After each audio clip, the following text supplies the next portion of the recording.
वाक्या प्रकटितपरब्रह्मतत्त्वं युवानम् वर्षेष्टान्ते वसदृशीर्गणैः आवृतं ब्रह्मनिष्ठैः आचार्येन्द्रं करकलितचिन्मुद्रमानन्दमूर्तिम् स्वात्मा रामं मुदितवदनं दक्षिणामूर्तिमीडे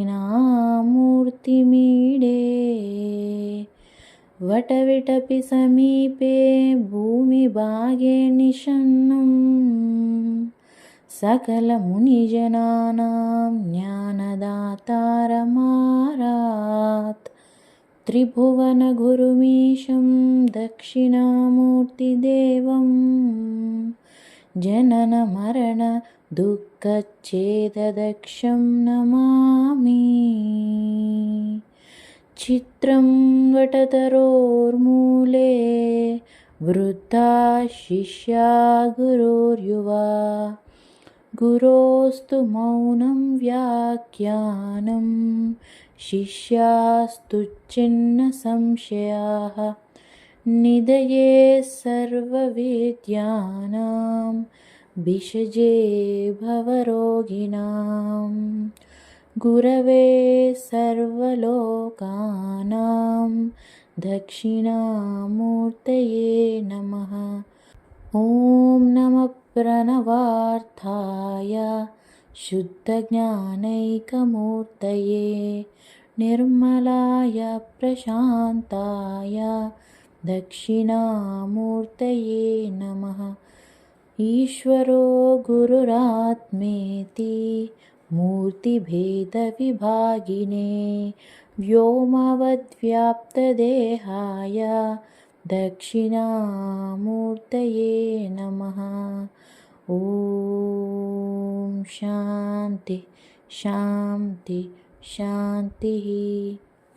विश्वं दर्पणदृश्यमाननगरी तुल्यं निजान्तर्गतम् पश्यन्नात्मनि मायया बहिरिवोद्भूतं यथा नेत्रया यः साक्षात् कुरुते प्रबोधसमये स्वात्मानमेवाद्वयम् तस्मै श्रीगुरुमूर्तये नमः। इदं श्रीदक्षिणामूर्तये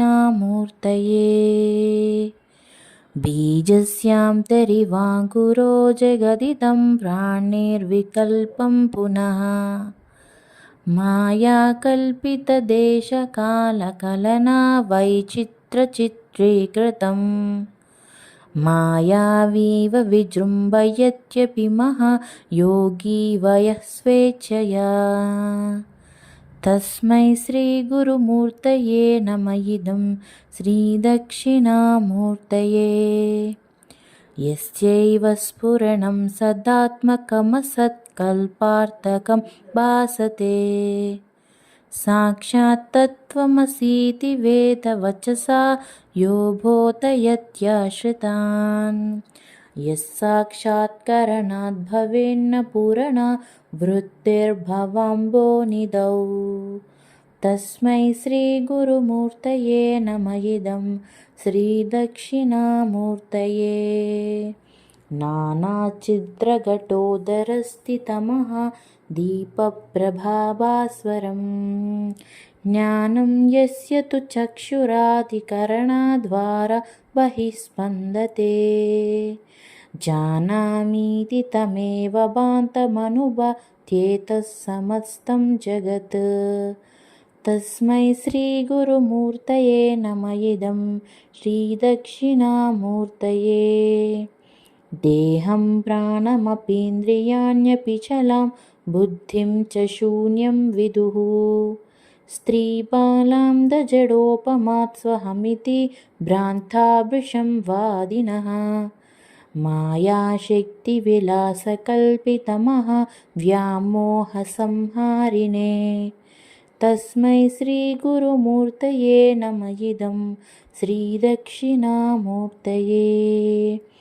राहुग्रस्तदिवाकरेन्दुसदृशो मायासमाच्छादनात् సన్మాత్రః కరణోపసంహరణతో యో భూత్ సుషుప్తః పుమాన్ ప్రాగస్వాప్సమితి ప్రబోధసమయే యః ప్రత్యభిజ్ఞాయతే తస్మై శ్రీగురుమూర్తయే నమ ఇదం శ్రీదక్షిణామూర్తయే బాల్యాదీష్వపి జాగ్రదాదిషు తథా సర్వాస్వవస్థాస్వపి వ్యావృత్తాస్వనువర్తమానమహమిత్యంతః స్ఫురంతం సదా స్వాత్మానం ప్రకటీకరోతి భజతాం యో ముద్రయా భద్రయా తస్మై శ్రీగురుమూర్తయే నమ ఇదం శ్రీదక్షిణామూర్తయే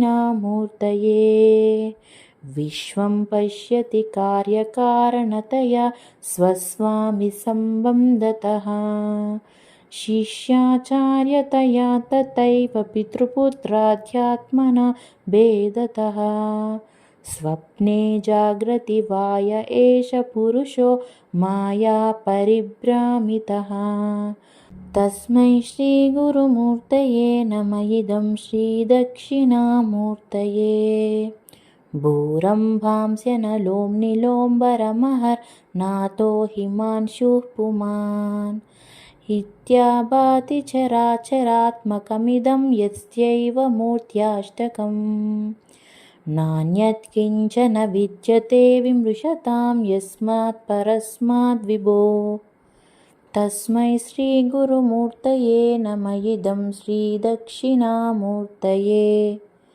సర్వాత్మత్వమితి స్ఫుటీకృతమిదం యస్మాదముష్మిన్ స్తవే తేన స్వాశ్రవణాత్ తదర్థమననాత్ ధ్యానాచ్చ సంకీర్తనాత్ సర్వాత్మత్వమితి స్ఫుటీకృతమిదం యస్మాదముష్మిన్ స్తవే తేన స్వాశ్రవణాత్ తదర్థమననాత్ ధ్యానాచ్చ సంకీర్తనాత్ సర్వాత్మత్వమహావిభూతిసహితం స్యాదీశ్వరత్వం స్వతః సిద్ధ్యేత్తత్ పునరష్టదా పరిణతం చైశ్వర్యమవ్యాహతం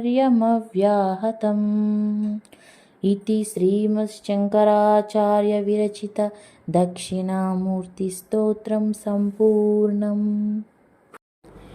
ఈ దక్షిణామూర్తి స్తోత్రం బుద్ధిని, ఆరోగ్యాన్ని, జ్ఞానాన్ని, మేధాశక్తిని ప్రసాదిస్తుంది.